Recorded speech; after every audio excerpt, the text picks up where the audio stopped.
Hey everybody, listen up. I got mega huge news. Meat Eater Live is heading back out on the road. That's right. Join me and the crew. Clay Newcomb, Cal, Yanni, Spencer's going to be there. Phil the Engineer's going to be there. Meat Eater Live headed back out. Now, when you get every ticket, okay? Every ticket you buy, you get a signed copy of our new Meat Eater Outdoor Cookbook. This tour is celebrating the release of the book.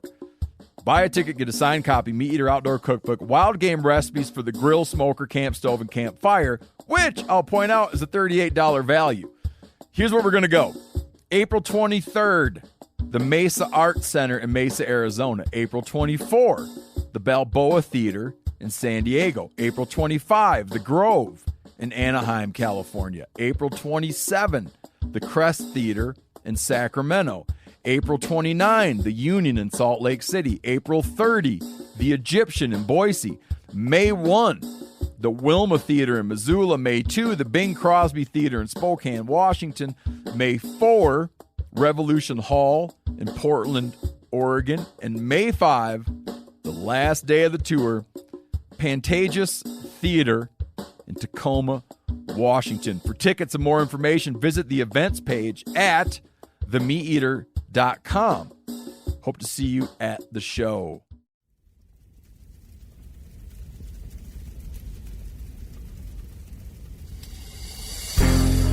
As a guide and hunter, I've spent thousands of days in the field. This show is about translating my hard-won experiences into tips and tactics that'll get you closer to your ultimate goal, success in the field. I'm Remi Warren. This is Cutting the Distance. Welcome back, everybody. Welcome back to the podcast. I hope you've been starting to plan and think about some of your spring hunts. Last week, I did a countdown of my top 5 favorite spring hunts. I got some interaction and some people debating what the top 5 were. I know I keep thinking about that list and it constantly changes in my mind, but maybe it's inspired you to maybe plan out a spring hunt for yourself. Now, for me, I'm completely aware that it's only spring for half the world. South of the equator, just coming into fall. As a guy who's chased the fall the majority of his life, normally this time of year, I find myself in the South Pacific getting ready for the red deer roar, getting ready to maybe chase some tar or the croak of the fallow. It's one thing that I really am passionate about. And obviously borders being closed and things what they are, this is the first time in a long time last year and this year that I've had to sit out that season. But that doesn't mean that I'm not thinking about you guys down there and not thinking about some incredible hunts that I've had in the other fall. So this week I'm going to be doing a top 5 countdown of my favorite South Pacific or March through June fall hunting season. But before we go there, I really want to share the story of what ended up being my best fallow buck with a bow.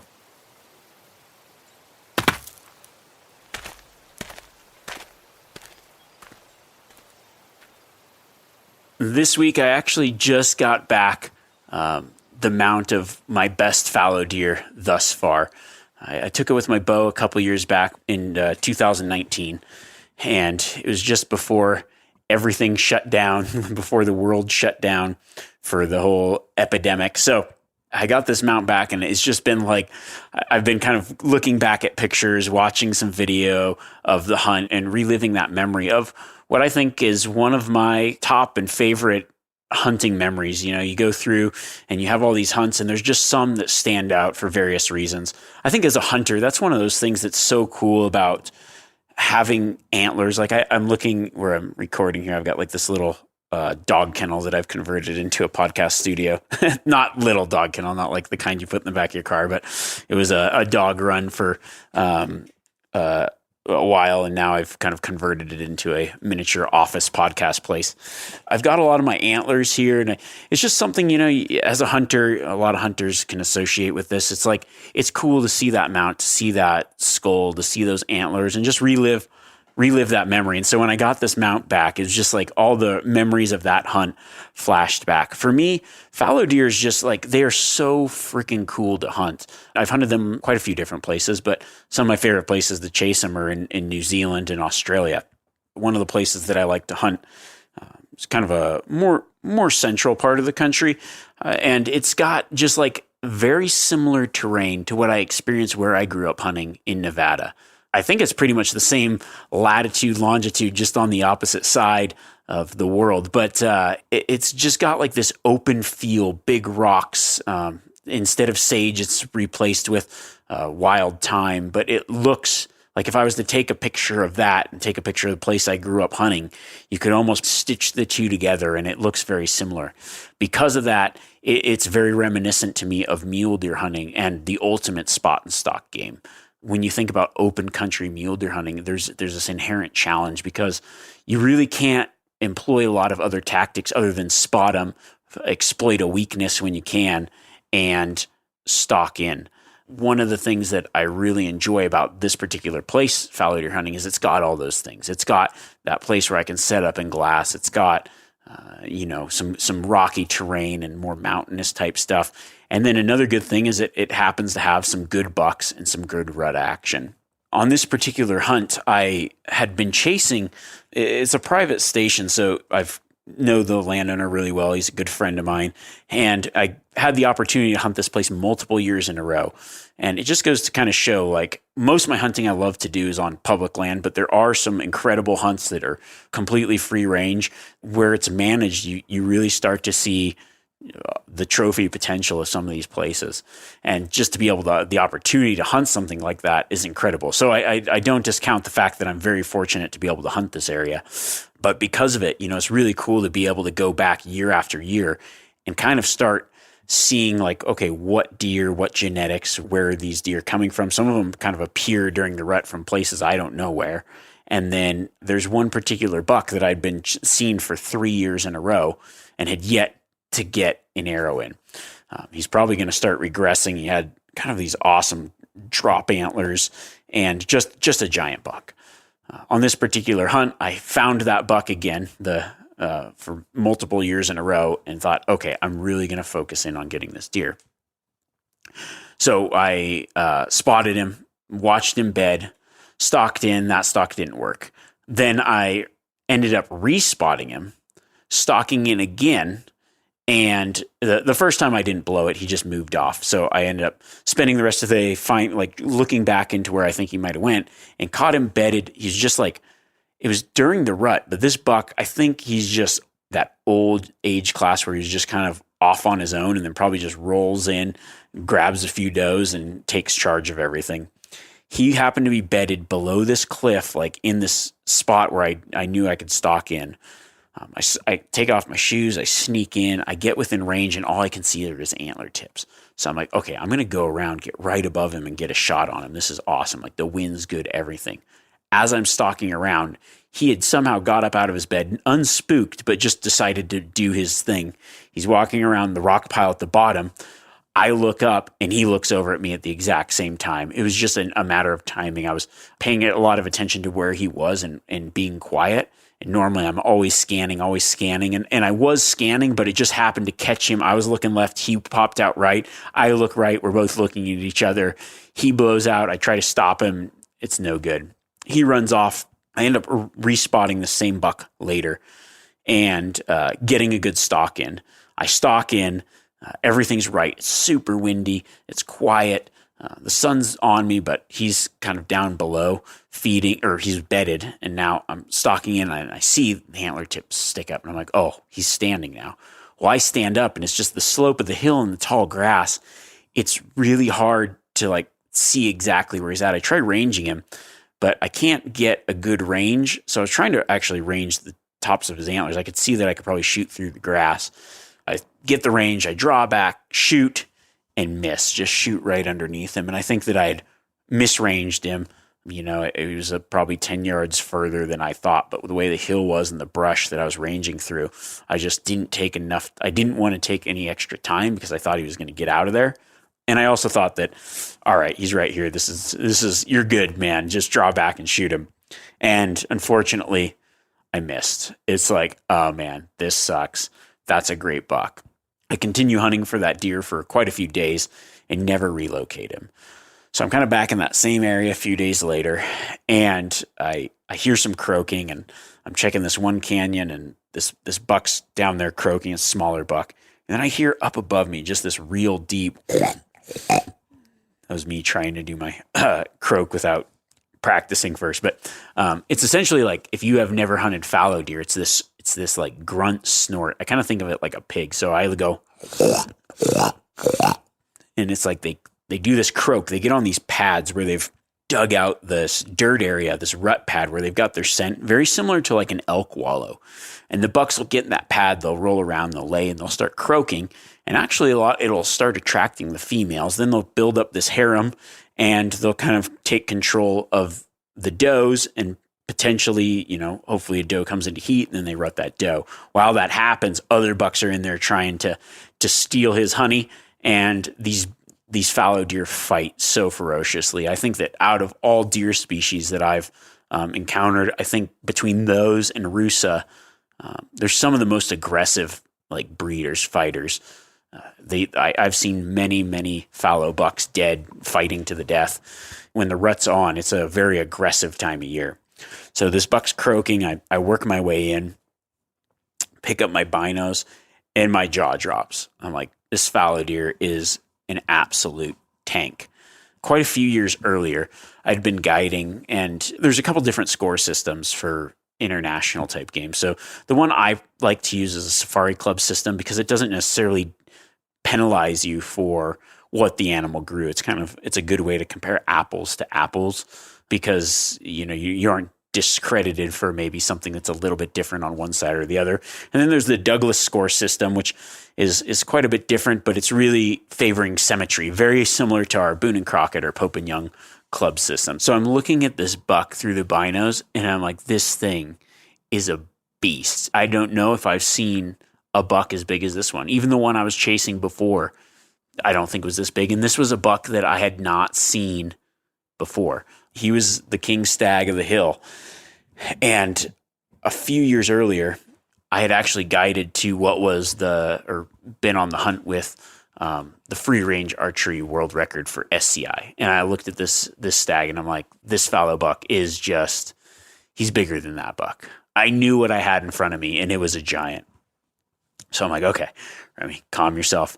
You've got to make this happen. So it's just pure open, and I'm behind this rock, and I'm like, okay, he's got a ton of does with him. He's croaking, and then another buck kind of comes in and starts pushing this doe around. He doesn't like it. He gets up off his bed, out of his pad, and starts going and starts pushing these deer. And I'm like, okay, I got to stay on them because there's so many folds in the hills and everything. He could just disappear. So I drop down and I'm thinking I might be able to circle around and cut him off. I get in this wash. I'm like running, trying to make sure I don't spook anything. There's other deer around. Getting into position. It's that time of day. It's like toward the end of the day. So I get up around and I see him once more going over the next rise, and they're just like running after these does, like pushing him around. He's running off bucks, whatever. So they go down. I start following down. I'm just like so thankful the wind was good. I'm moving down, and I see his antlers, like his big palms up above the slope below me. And then I lose him again. So every time I see him, I'm making a play to stalk in there, trying to get the wind right. So I hustle around the mountain. I'm like, okay, I'm going to cut him off here and find him. I'm moving quick. I'm trying to make sure nothing's going wrong, but I also want to get to that spot before where I think they're going. I get there, no deer. I'm like, oh man, did I lose him? It's almost that time of day where it's like, all right. So I'm like, okay, I'm thinking about him. Like, where could they go? So I start working down and into this next pocket. I'm thinking, okay, they didn't go this way. They either passed me or went back the way they came from, sort of. So I start working this other way. I don't see anything. I'm working down this like kind of craggy, rocky thing, and I see a group of does. And I'm like, all right. So I throw my binos up, glassing, and then I hear this croaking echoing in the canyon below me. I'm like, well, there's a lot of bucks around, but maybe this is it. So I get set up, and sure enough, I see his antler tips down below me. Sweet. So I was self-filming. I set my camera up, and I'm like, all right, just wide shot, crawl in. I crawl in, get to position. He's like 60 yards out, range him, and he's now moving up and pushing the does. He's like below me, fairly close, but I can't get a shot. And so he works up the hill across and starts pushing those does, and he comes to this point where he's like broadside. I draw back, anchor in, shoot. arrow hits its mark and the buck like runs uphill. I'm thinking, oh man, like what happened? But I could tell that he was so rutted up. I don't think he actually knew he got hit. It was windy enough they didn't hear the bow go off. I think he just heard something, and then he sees the does running. He follows the does over the ridge, and I decided to let him wait. The next morning, I come back, and sure enough, go over to where I saw him disappear. There's this little thicket there. Look in there, and there is the buck of a lifetime. For somebody that's pretty stoked on fallow deer hunting, just walking up on this and knowing that this was one that I took with my bow, not bringing someone else to, it was one of those moments that are few and far between. I've hunted a lot of things. I've shot some really nice animals. I've looked for big animals in some situations, but for the most part, like I really enjoy being picky with fallow deer, and especially because I have an opportunity to hunt a good place, and to be able to take a buck of this caliber was just incredible. Later on, I actually ended up having the buck scored for SCI, and he was, at the time, the number one archery taken fallow deer free range, which was just like, it was cool because you're like, hey, cool. But it was just a testament to what an incredible buck he was. And I'll never forget the first time that I laid eyes on him. And now having him right here as I'm podcasting, looking at just this awesome animal, it's a good memory, and just one of those things that I can't wait to get back out there and see if maybe one day there's one bigger. If I never see one even close, I'll still be as happy as I am right now.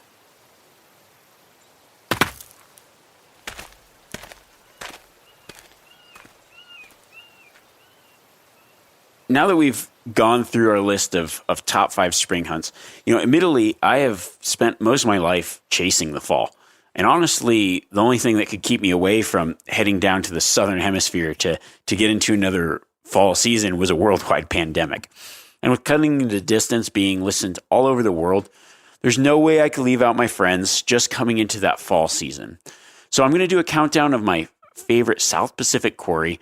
I know things are closed to get over there for North America, but this may be a good way to think about some hunts and adventures in the future. So this list was really tough for me. I had a tough time organizing it because if you ask me a week from now, it'll probably be different. There's so many things that I love to chase over there between Australia and New Zealand primarily, but there's also some great hunts in a lot of these species in Argentina and other places around the world. So let's just dive into the top 5 list.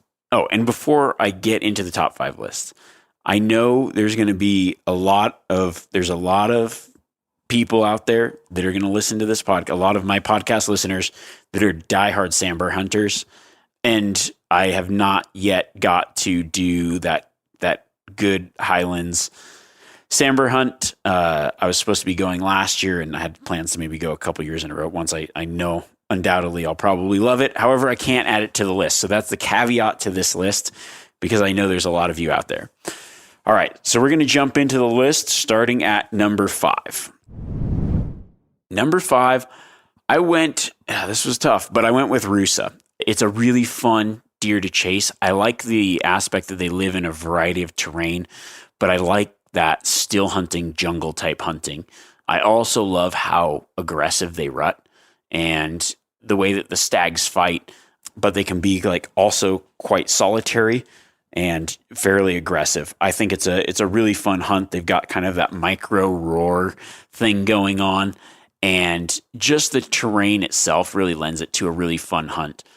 The few places that I have got to hunt them, maybe 3 or 4 different places, has been all mostly that more jungle type terrain. And I really enjoyed that more mountain, really thick cover, thick country, finding those trails and finding those places where they're at. I was fortunate to have an opportunity to chase some other Rusa in a more open terrain, and that was really cool, being able to watch how aggressive they rut in and around that like more water, aquatic type country. Rusa can be a very aquatic type deer, so if you get that opportunity to hunt that, that's pretty awesome. Seeing them go out and feed in the water and just like give you more option. What I did find is they can be fairly patternable. I know there's a lot of guys that set up and do ambush hunts for them, but when they're rutting, just calling is a lot of fun. I love that opportunity to just call back and forth, and they definitely made the list, coming in at number 5. Number 4, I'm going to have to give to the chamois. Part of me is like wants to put it at the top, and part of me is like, okay, it's number 4, because one of the species that originally drew me to want to go to the South Pacific to hunt was the chamois. After I hunted them for a while, I started to see other species in a different light. They are a very beautiful species. I mean, they are a very fun hunt in some aggressive mountain type terrain.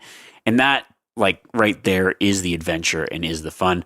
I think one of my favorite ways to hunt chamois, especially when you kind of chase them with a bow, one thing that I've found like a weakness of theirs is not only their curiosity, but their just determination. I like to figure out like where they're going. If you watch them for a little bit, you'll see that they've got this route or wherever they want to go, and then just trying to get in front of them and cut them off. They are very hard to change their mind when they've got something that they want to do.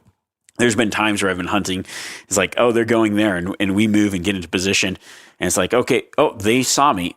No, they're going to walk either right through me or right past me, which is actually pretty cool. But they can be very difficult to find.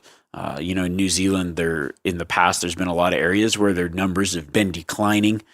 And that makes it tough when they're hard to find. It's actually more of in many instances, when I actually see one, especially in an area where I'm not expecting to see them, it's like, oh yeah, hunt's on. I can't believe I actually spotted a chamois here. And I like to hunt them around that kind of like that fringe habitat where it's that cliffy stuff, but on the brush edge. That's always a lot of fun to catch them in those little brushy guts, those brushy gullies, and then work up those little creek bottoms, especially in good chamois country. So coming in at number 4, the chamois. Hey everybody, listen up. I got mega huge news. Meat Eater Live is heading back out on the road. That's right. Join me and the crew. Clay Newcomb, Cal, Yanni, Spencer's going to be there. Phil the engineer's going to be there. Meat Eater Live, headed back out. Now, when you get every ticket, okay, every ticket you buy, you get a signed copy of our new Meat Eater Outdoor Cookbook. This tour is celebrating the release of the book. Buy a ticket, get a signed copy, Meat Eater Outdoor Cookbook, wild game recipes for the grill, smoker, camp stove, and campfire, which I'll point out is a $38 value. Here's where we're going to go. April 23rd, the Mesa Arts Center in Mesa, Arizona. April 24, the Balboa Theater in San Diego. April 25, the Grove in Anaheim, California. April 27, the Crest Theater in Sacramento. April 29, the Union in Salt Lake City. April 30, the Egyptian in Boise. May 1, the Wilma Theater in Missoula. May 2, the Bing Crosby Theater in Spokane, Washington. May 4, Revolution Hall in Portland, Oregon. And May 5, the last day of the tour, Pantages Theater in Tacoma, Washington. For tickets and more information, visit the events page at themeateater.com. Hope to see you at the show.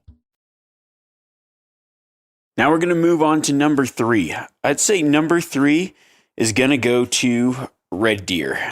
Of course, the roar is an unbelievable time. I mean, just talking back and forth, roaring up a good stag is fun. But if I was to probably pick my favorite time to hunt reds, I would say either early or late. I just find that it's more consistent to get into the more mature, bigger stags, especially early when they're on that feed pattern, bachelored up, maybe right after they strip velvet, is a great time to locate them, just more up in the alpine early season. And then actually after the rut can be pretty decent hunting for red deer, in my opinion.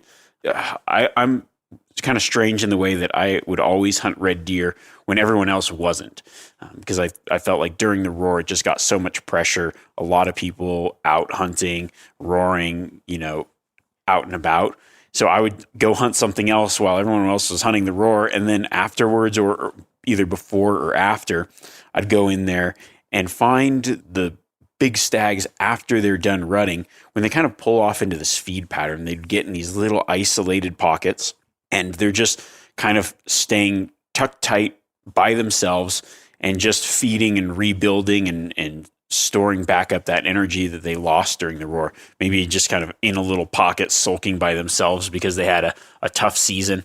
But I find that that for me has always been the best 2 times to find big stags, But, there's just something about hunting the roar, communicating with an animal. It's very similar to our elk rut here. So, of course, I love that. But those early and late seasons can be really, really good for picking out like a good mature stag. And I think the best stags that I've ever taken were always early or late.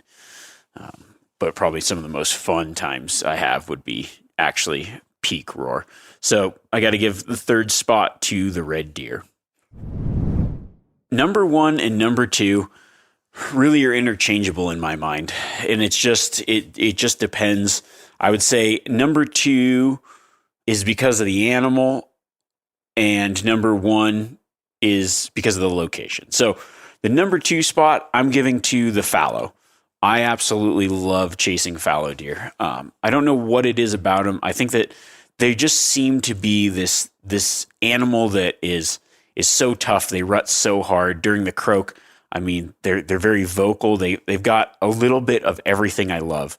They're very reminiscent to me of hunting mule deer, and I like that. Especially if you can find them in more open country.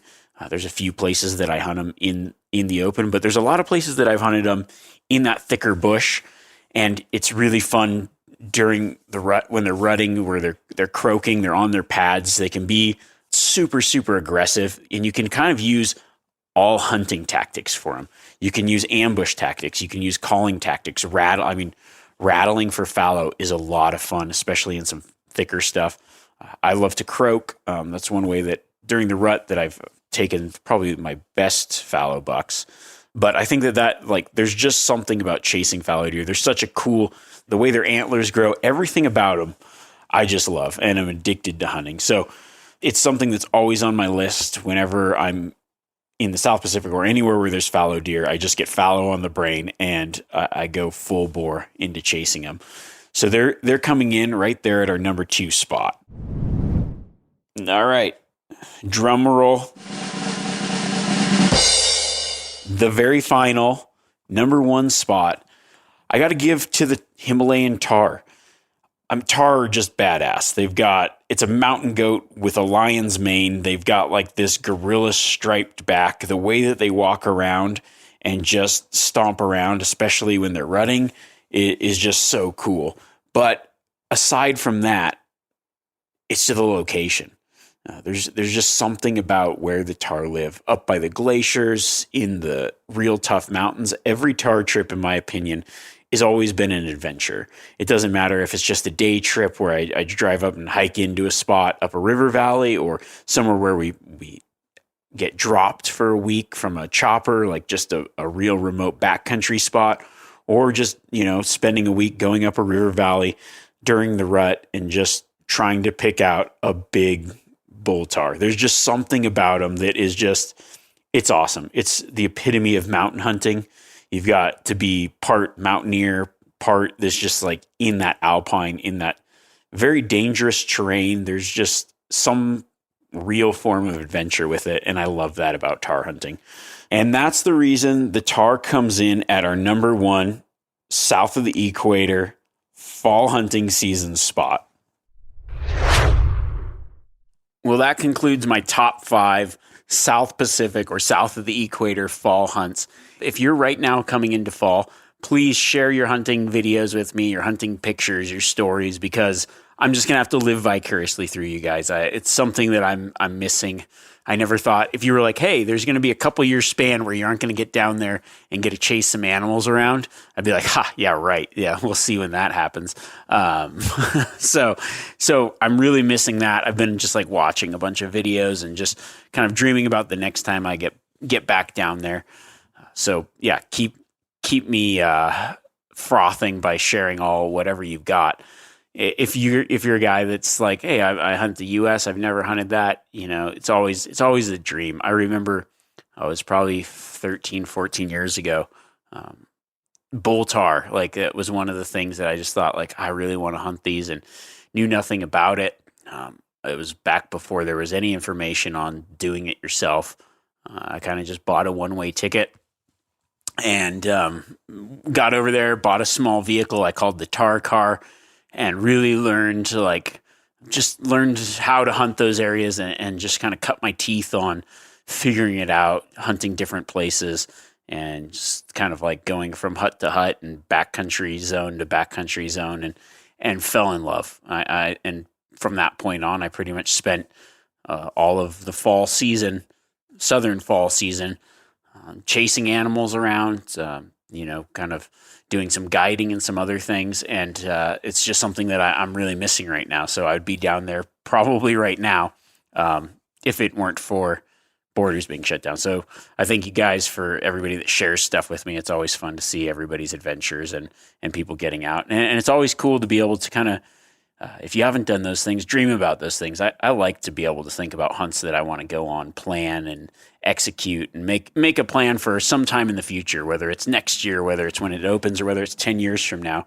And I think you guys in the South Pacific, there, wherever that you're listening, I think that there's a lot of good information for you guys to come here. And I think there's a lot of cool opportunities for people from all over the world to kind of use social media and other things to share info, to learn about the way other people hunt, and to potentially experience those hunts. And I think that that's really cool. I've got a lot of friends down there that have come and hunted up here, and I see more and more people from other parts of the world kind of reaching out globally when we could travel across borders and trying new hunts and going different places and sharing information with the people that they meet. And that's just the cool thing that I love about the hunting community, is no matter where you are in the world, we share something in common, and it's our passion for the outdoors, hunting, providing for ourselves, harvesting our own food, and having some awesome outdoor adventures. So that's something that I like to see. Next week, I'm going to be, I kind of teased it last week, but I wanted to make sure that I covered some stuff, continued the countdown to say. So I got the pack, or just kind of like a way that you can stay in shape for the hunting season. I'm going to get you ready physically, and then we're going to go into some other ways that we can prep for the season. But I think next week we're going to jump into, I've kind of got this whole system of the way that I've been training, especially because some of these big things that I would do, I'd normally be rucking around the Tar Mountains right now and wouldn't even have to worry about fitness or nutrition. But because I'm not doing that, and I've got a lot of hunts coming up this September, October, even August that I need to be in top physical shape for. I'm just going to kind of share my training plan with you guys, and ways that you can, no matter where you're at, flatlanders, mountain guys, whatever, can kind of simulate what you need for those long backpack type hunts or those rough country mountain style hunts. So that's coming up. Remember, feel free to shoot me messages or whatever at Remi Warren on Instagram, or Remi@themeateater.com. I appreciate you all.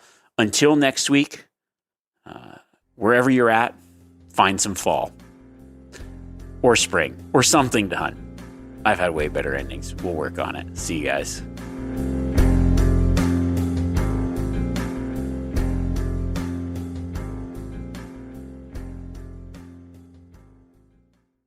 Hey everybody, listen up. I got mega huge news. Meat Eater Live is heading back out on the road. That's right. Join me and the crew. Clay Newcomb, Cal, Yanni, Spencer's going to be there. Phil the engineer's going to be there.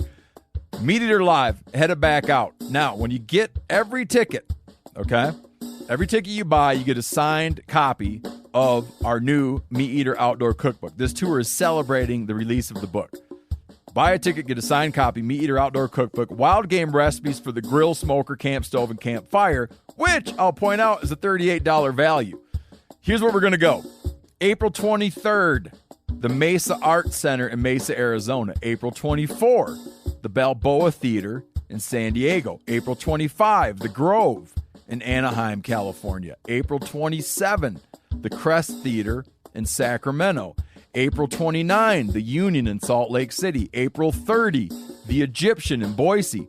May 1, the Wilma Theater in Missoula. May 2, the Bing Crosby Theater in Spokane, Washington. May 4, Revolution Hall in Portland, Oregon. And May 5, the last day of the tour, Pantages Theater in Tacoma, Washington. For tickets and more information, visit the events page at themeateater.com. Hope to see you at the show.